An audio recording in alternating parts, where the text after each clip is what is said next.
Sige pa, bago po tayo magsimula, sabihin mo naman sa katabi mo, masaya ako nandito ka.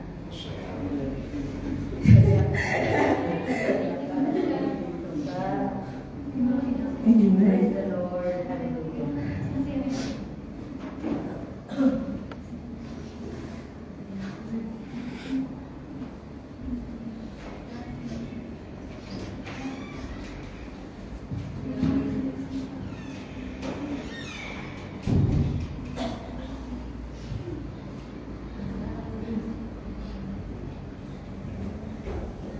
Sige po, Genesis chapter 13, RTPV.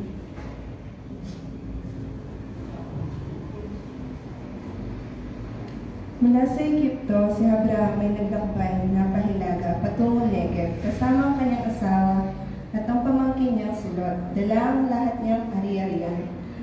Number 2, mayaman na noon si Abraham, marami na siyang mga tupa, kambing at baka, marami na rin siyang naipong ginto at pila. Mula sa Negev, unti-unti siyang naglakbay pabalik sa dati niyang pinagkampuan. Sa pagitan ng Bethel at Hai, pumunta siya sa dating pinagtayuan niya ng altar at doon sumamba kay Yahweh. Si Lot, nakasama ni Abraham, ay marami na rin tupa, kambing at baka. Mayroon na rin siyang sariling pamilya at mga tauhan. Dahil napakarami na ng kanilang mga hayop, hindi na sapat ang pastulan para sa kawan ni Abraham at Lot. Kaya't madalas nag-aaway ang mga pastor nila ng panahon din yon. Ang mga Kananeo at Parazeo ang naninirahan pa sa lugar na iyon. Kinausap ni Abraham si Lot, hindi dapat tayo mag-away at ang mga tauhan natin, sapagkat magkamag-anak tayo. Ako lang po to. Siguro, nagkaroon na ng alitan kina Abraham at Lot dito. Dahil sabi ni Abraham sa verse 8, hindi dapat tayo mag-away at ang mga tauhan natin, sapagkat magkamag-anak tayo. At nagkaroon nga po ng pag-aaway sa mga tauhan ni Abraham at Lot. Dahil napakarami na ng kanilang mga hayop. Hindi na sapat ang pastulan para sa mga kawan nila Abraham at Lot. Yun po ang sabi sa verse 6 and 7. Kung bakit nagkaroon ng pag-aaway sa mga tauhan ni Abraham at Lot.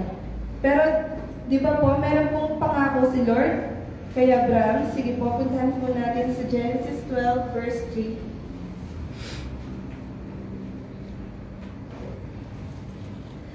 Ang sa'yo'y magpapala ay aking pagpapalay, at ang sa'yo'y sumumpa ay aking susumpay. Sa pamagitan mo, lahat ng mga bansa sa daigdig ay aking pagpapalain. Amen. I believe na ito pong pangako ni Lord kay Abraham, ay hindi lang para kay Abraham, kundi sa mga lingkod din ni Lord na tapat at lubos na nagmamahal sa Lord. Sino nga ba dito yung ayaw na i-bless ni Lord yung bansa o yung barangay dahil naroon ka? Amen po. Pero hindi po yung blessing yung pinaka-focus natin dito, kundi si Lord. I-please si Lord at mahalin pa si Lord ng buong puso, kaluluwa at lakas. Dahil yun naman talaga yung umad, di ba po? Sabi nga sa Deuteronomy 6 verse 5 and KJV, you shall love the Lord with all your heart, with all your soul, and with all your strength. Amen po. Dahil una pa lang naman po, si Lord na yung unang nagmahal sa atin. Di ba po, yan po sabi sa 1 John 4 verse 19. We love Him because He first loved us. Amen po. Sige po, bibilang po ako ng tatlo, sabay-sabay po natin sabihin na I love you, Lord. To thank the Lord because He first loved us. 1, 2, 3. I love you, Lord! Sige po, punta na po tayo sa Genesis 3, verse 9. Sabi ni Abraham, mabuti pa'y maghiwalay tayo, mamili ka. Kung gusto mo sa kaliwa, sa kanan ako. Kung gusto mo sa kanan, sa kaliwa ako. At nang iginala ni Lot ang kanyang paningin, nakita niya ang kapatagan ng Jordan hanggang sa Zoar, ay sagana sa tubig tulad ng halamanan ni Yahweh at ng lupay ng Egipto. Nangyari ito nung hindi pa natutupo ka sa Sodoma at Gomora. 11. Kaya pinili niya ang daang silangan sa pagitan ng Jordan at nagiwalay nga sila ni Abram.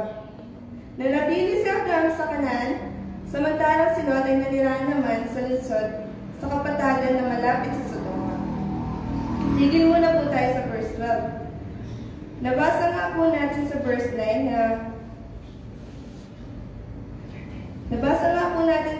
9 na nagpaubaya si Abraham. Sabi niya kay Lot, mamili ka. Kung gusto mo sa kaliwa, sa kanan ako. Kung gusto mo sa kanan, sa kaliwa ako. Ako lang puto. Kaya, hindi totoo na kapag nagpaubaya ka o sinuko mo, may sinuko ka, ay mawawalan ka. Kasi ang totoo lang po, mas ibibless ka ng Panginoon kung iumuna mo yung iba bago sa sarili mo. At kung ibibless ka talaga ni Lord, ibibless ka niya at walang makakadlang doon. Sige po, continue po natin. And Lot lifted his eyes and saw all the plain of Jordan, that it was well watered everywhere. So ginamit ni Lot ay yung mata niya nung namili siya. Nakita niya na well watered everywhere sa Jordan hanggang sa Zoar. Ako lang po to.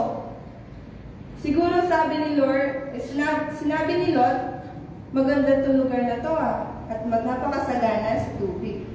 So dahil nasa desert sila, okay yun, yung lugar na yun, kasi sagana sa tubig.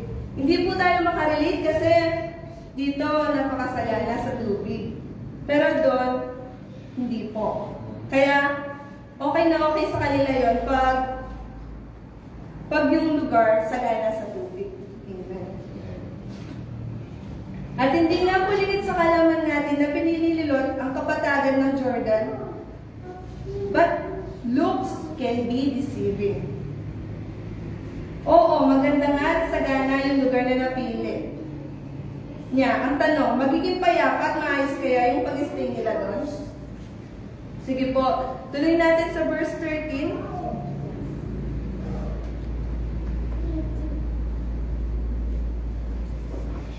Napakasama ng tao sa lungsod ng Sodoma. Namuhay sila ng laban kay Yahweh.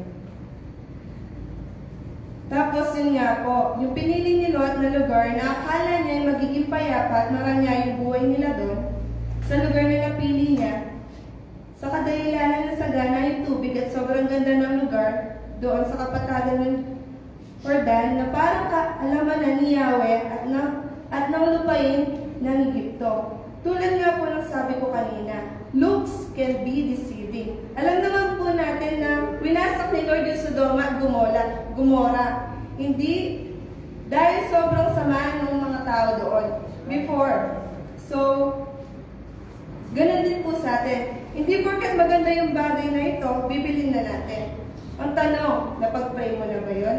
Will ba ni Lord yun para sa'yo? O nagustuhan mo kasi maganda? At hindi mo naman talaga siya kailangan. Maging wise po tayo sa pagbili at pagpili, mga kapatid. Kasi may kakilala po ako. Di po ako sure kung nagpabili siya o binili siya ng motor ng papa niya. Motor na second hand yung nabili para magamit niya sa pagpasok sa school. Nung binili ng papa niya yung motor, I believe, nakalimutan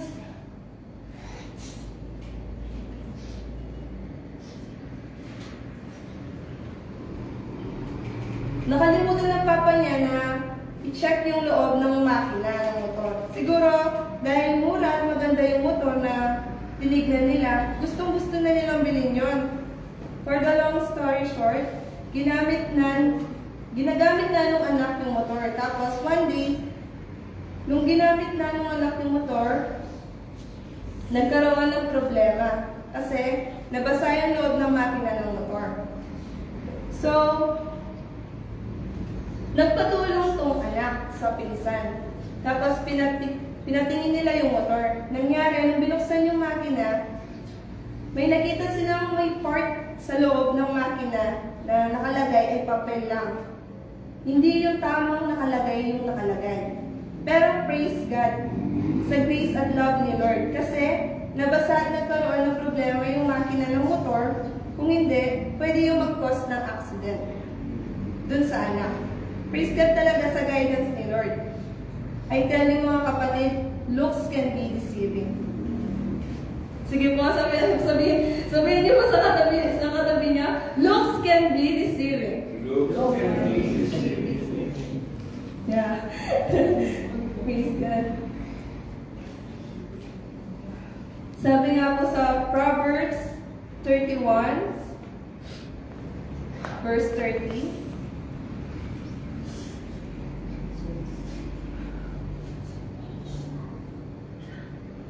Ang malindog ay madaya at ang ganda ay walang kabuluhan. Wala talagang kabuluhan yung ganda. Ganda ko. Diyos!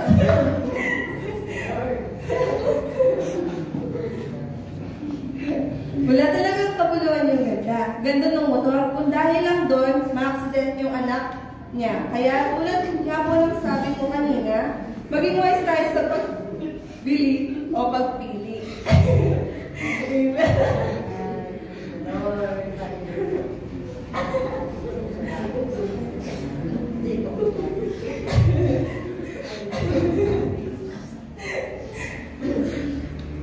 Sa akong testimony po, may naalala po ako, nangyari sa akin before, about naman sa pagpasok ko sa isang trabaho. Ito yung first work ko na 4 days lang ako. Sobrang natatawa ako dito kasi tuwing tinatanong nila ako, ilang days ka sa work na yan? Sinasabi ko, 4 days lang, gano'n. Kasi yung iba, as in, tumatagal sila ng 1 month, gano'n, or 15 days. Ako talaga, as in 4 days lang. Tapos natatawa ako, kasi 4 days lang ako.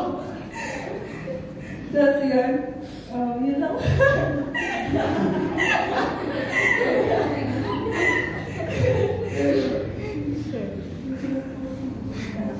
So yun nga po,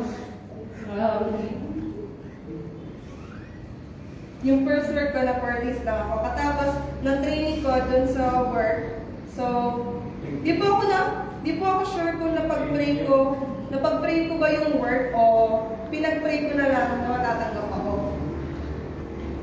Kasi iba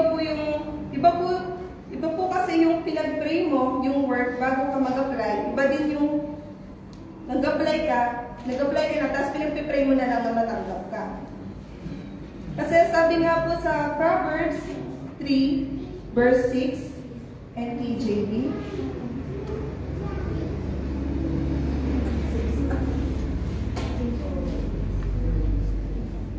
in all your ways, acknowledge Him, and He shall direct your paths. So yun nga po, natanggap ako sa work, at natapos na din yung training ko. For the long story short, nakita ko na yung schedule ko sa work. Nung nakita ko na, alam niyo ba yung point na nakita ko yung schedule ko na gusto ko nang kagad umalis. Kasi yung schedule ko, 2:30 p.m. to 10:30 p.m. So, sobrang gabi na ako umuwi, gano'n.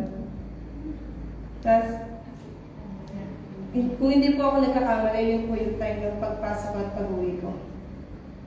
Nung nag-a-apply po kasi ako sa work na yun, nung una kong nakita yung mga benefits ng company, ganda-ganda ako kasi first time pa lang na mag-work, yung to the point na gusto ko na kinabukasan, puntahan ko na at mag-apply na ako kasi gusto ko nang mabayaran yung utang ng yung inutang ng mama ko na pera. Kasi yun yung pinangasikaso sa mga papers na para makapag-work ako. Bago po kasi ako matanggap sa una kong work, may una po akong in-apply na work. At doon ko po gagamitin sana yung mga in-discuss kong papers. Tapos hindi po ako natanggap, pero hindi pa rin po ako nawalan ng pag-asa.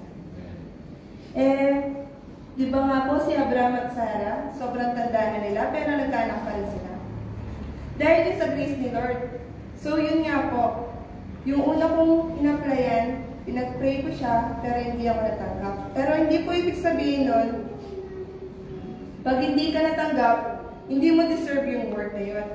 Sa totoo lang po, when God answers your prayer, it's direction. But God did not answer your prayer, it's His protection. Naprotektan ka lang ni Lord sa mangyayari sa'yo pag natanggap ka sa work na yun. Kung hindi siya will ni Lord. Kaya hindi nalaw ni Lord na answering yung prayer mo. Ganun. Always remember, kapatid, na grabe yung mga ways ni Lord kasi kesa sa mga ways natin. Sabi nga po sa Isaiah 55 verse 8 and to verse 9 and verse 9. For my thoughts are not your thoughts, nor our ways my ways, says the Lord. For as the heavens are higher than the earth, so are my ways higher than your ways, and my thoughts than your thoughts. Baka kasi magkaroon ng pride sa heart pag na-receive ka agad yung prayer. Tapos, yung mga action mag-iiba, yung to the point na gusto mo parating sa mga action mo, or action, ay hindi mo na kailangan o kinalimutan mo si Lord. Dahil lang doon sa pag-work mo. Amen po. So, balik po tayo dun sa first work ko. Eh di gusto ko nang umalis dun sa work ko dahil nung second and third day ko na sa work, sobrang ramdam ko na hindi siya will ni Lord. Kasi tuwing umuwi ako, palagi ako nangangamba kung makakauwi pa ba ako ligtas. Kasi nung nag-work ako doon sa first work ko, uso yung mga nakikidnap, tapos marami na din nawawala ng mga tao. Kaya yun, may konting takot ako naramdaman. Pero mas nananaig pa din yung pagtitiwala ko kay Lord, syempre. Kaya, nakuha ko na na-memorize yung yung Isaiah 41 verse 10. Fear not, for I am with you, not dismayed, for I am your God. I will strengthen you, yes, I will help you, I will uphold you with my victorious right hand. At saka yung isa, Isaiah 41:13. For I, the Lord your God, will hold your right hand, saying to you, fear not, I will help you. Sabi ni Lord. Yun, as in, na-memorize ko talaga siya kasi sa tuwing umuwi ako, sinasabi ko siya gano'n kasi may nararamdaman akong takot, gano'n, kasi inaano sa akin ng enemy na matakot ako, gano'n, kasi nung time na yun, as in, daming nawawalang mga tao doon sa first work ko. Bandang ano po yun, 2021, December, gano'n.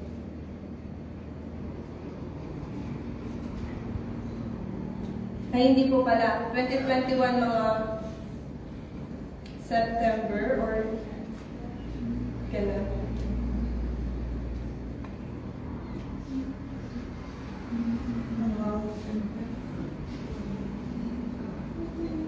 Kaya ko sinasabi yun tuwing umuwi ako kasi ako lang mag-isa dun sa pag-uwi ko. Tapos gabing-gabi pa ako umuwi, minsan nakakadating na ako sa terminal ng jeep. Hindi ako nagkakamali. 11 to 11:30 p.m. Tapos minsan yung mga nasasakyan kong jeep ko,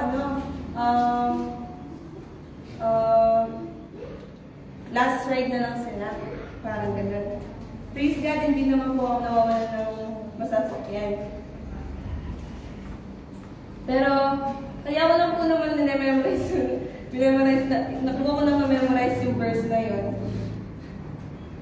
Kasi ayaw kong entertain yung lies ng enemy tuwing pauwi na ako ng work. Kasi minsan, yun nga po, last trip na lang yung pangkorak, yung nasasakyan ko. Pero nakakauwi pa rin ako, praise God. For the long story short, yun nga po, nag-decide na ako dun sa first work ko. As in, sobrang smooth lang nung nagre-resign na ako. At hindi man din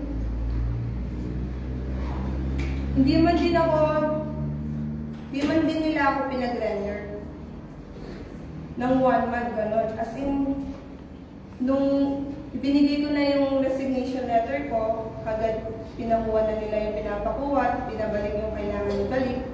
Sobrang ramdam ko na tinutulungan ako ni Lord na makaalis kagad doon. Parang si Lot, nung umalis na sila sa place na napili niya, sa kadahilan ng sobrang sama na ng mga tao doon. Iningatan pa rin sila ni Lord. Si Lot at yung buong pamilya ni Lot. Yun nga lang, naging batong asin yung asawa niya. Dahil hindi siya nag-obey. Na-realize ko habang piniprepare ko kung paano na lang kung hindi ako kagad umalis doon sa first work ko. Siguro wala na ako sa harap niyo ngayon. Dahil dun sa first work ko, meron din po akong mga naging kaibigan, pero hindi po ako nakikisama sa mga ginagawa niya. Alam ko na hindi nakakalugod kay Lord. Pero syempre po, palagi ko po silang kasama nun.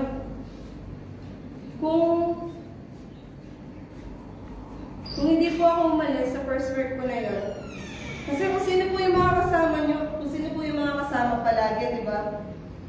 Magiging ganun ka din. Kasi sila yung palaging kasama mo eh. Kaya, yun lang po, wait lang po tayo sa perfect time at season ni Lord, mga kapatid.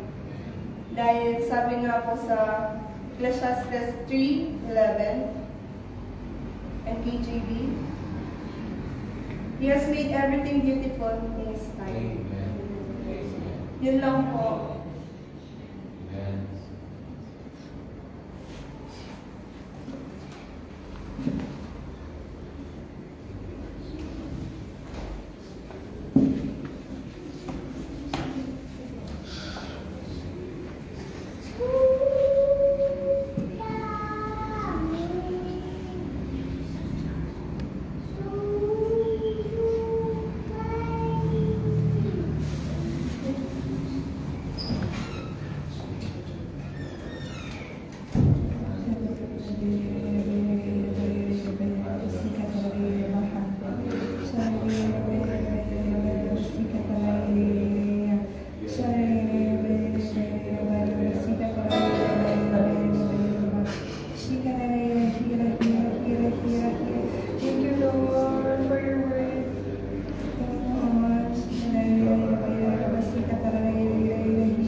Thank you, Lord Jesus. In the name of the Father, and the Spirit of God.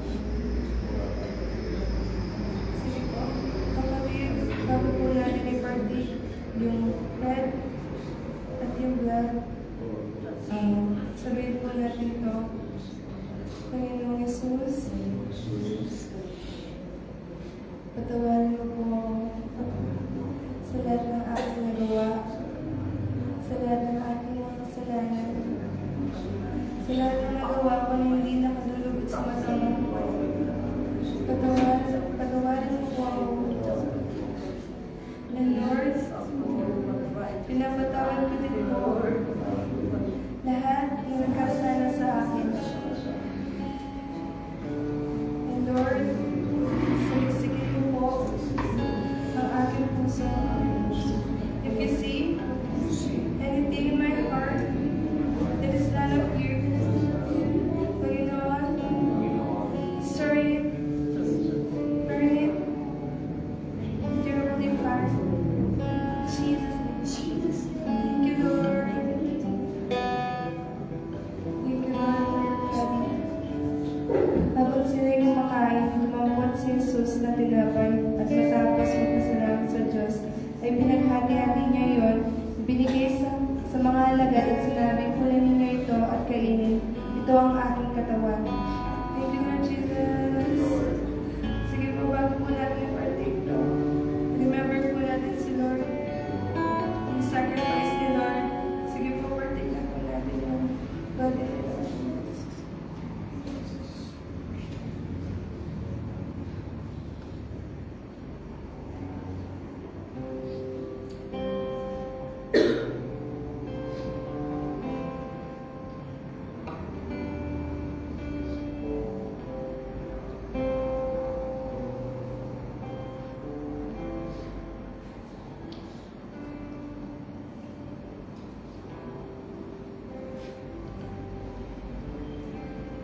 Sige po, bago po natin i-partake yung blood ni Lord Jesus.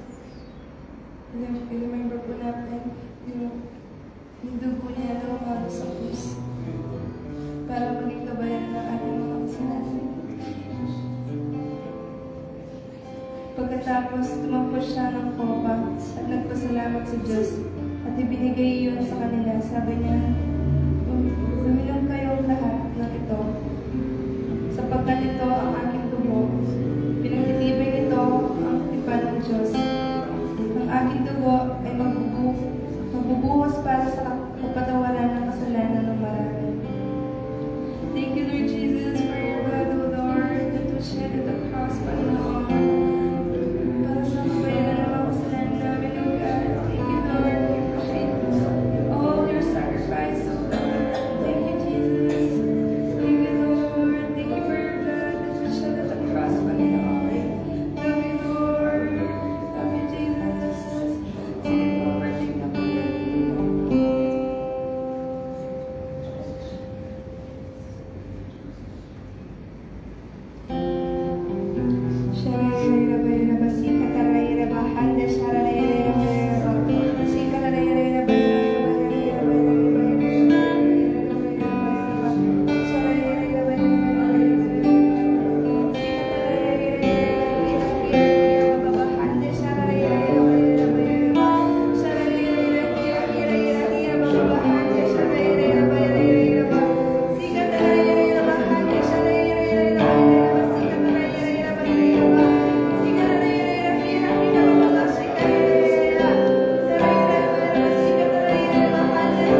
spirit of accident, the spirit of suicide, and destroy you, they're building their back in Jesus' name. Fire, fire, fire, Jesus' name. Let's go suction you, back in the place, I'll go back in the place.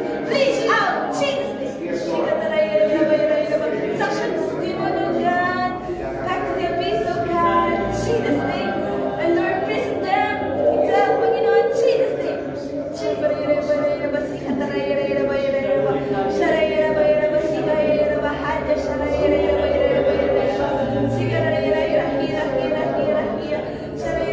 I pray, oh God, na yung mga lupit na gagawin nila mapuputol, Panginoon. Yung mga baril na gagawin nila hindi puputok, Panginoon. Lahat ng gagawin nilang gamot, Panginoon. Walang isa, Panginoon. Jesus name.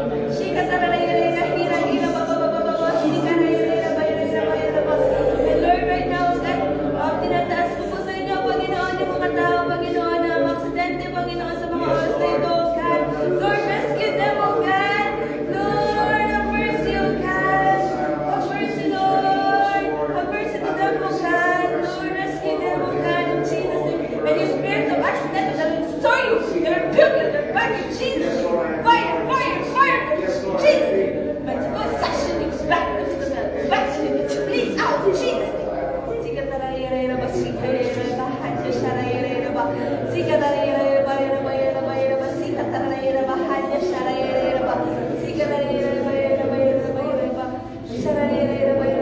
And Lord, right now, God, Lord, tinataas ko din po sa inyo, Panginoon, yung mga lahat, Panginoon, yung mga kabataan, Panginoon, pati matatanda o bata, Panginoon. Panginoon, tinataas ko po sa inyo, Panginoon, yung mga na-addict na, Panginoon, sa video games, sa drugs, Panginoon, sa alcohol, oh God, sa cigarette, oh God, sa magsasalita, Panginoon, ng mga bad words, oh God. Lord, have mercy to them, oh Lord. Jesus' name, and your spirit of addiction, in drugs, in alcohol, in cigarettes, in video game, in computer games, they're destroying, they're building, they're packing. Jesus' name, fire, fire, fire. Jesus' name, back to the bleed out. Jesus' name.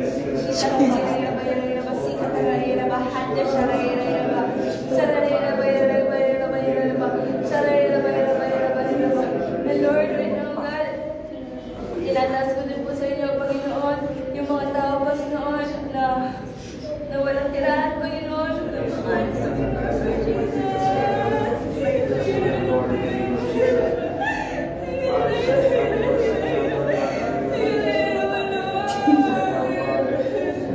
Our provider is Lord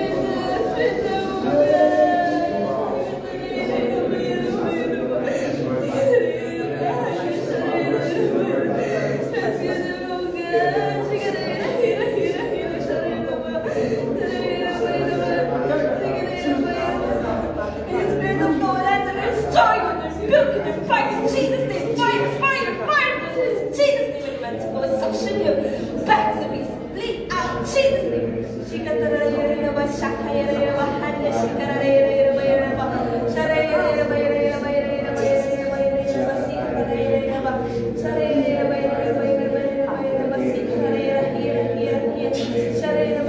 And Lord, tinataas ko din po sa inyo, Panginoon, lahat po, Panginoon, nang may sakit, Panginoon, na nasa hospital o yung iba, Panginoon, nagpapagaling sa kanilang mga bahay, Panginoon. Panginoon, have mercy to them, O God. Lord, for your healing, O God. Lord, heal them, O God. Lord Jesus, please.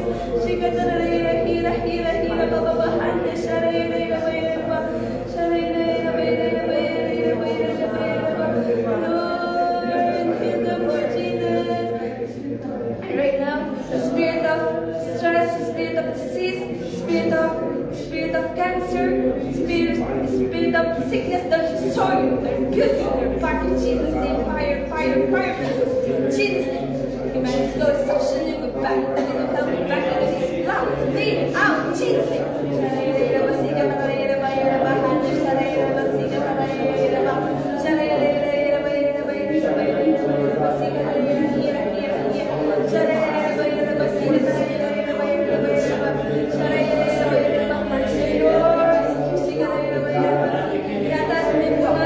Panginoon, mga tao,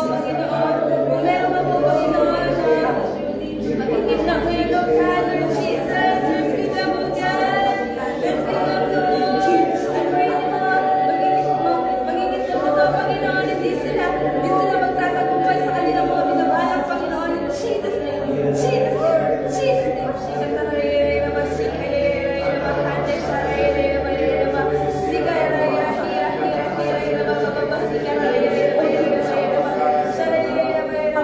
Thank you, Lord, for this gift of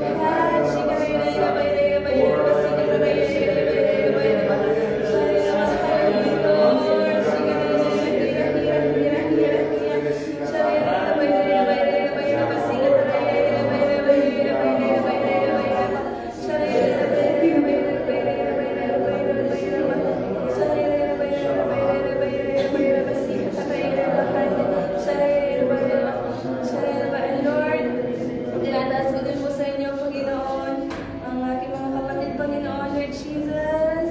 Lord, oh God, help us to grow and more. Help us to grow and more in love with you, Panginoon, in Jesus' name. Lord, help us in our walk with you, Panginoon, in Jesus' name. At Panginoon, kung meron man po, Panginoon, sa mga kapatid ko, God, na wala yung heart, Panginoon, Lord, kung ano man po yung nawala, Panginoon, Lord, restore. It needs to be restored, Panginoon, and revived. It needs to be revived,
love you, Lord Jesus. We love you, Abba Father. We love you, Holy Spirit.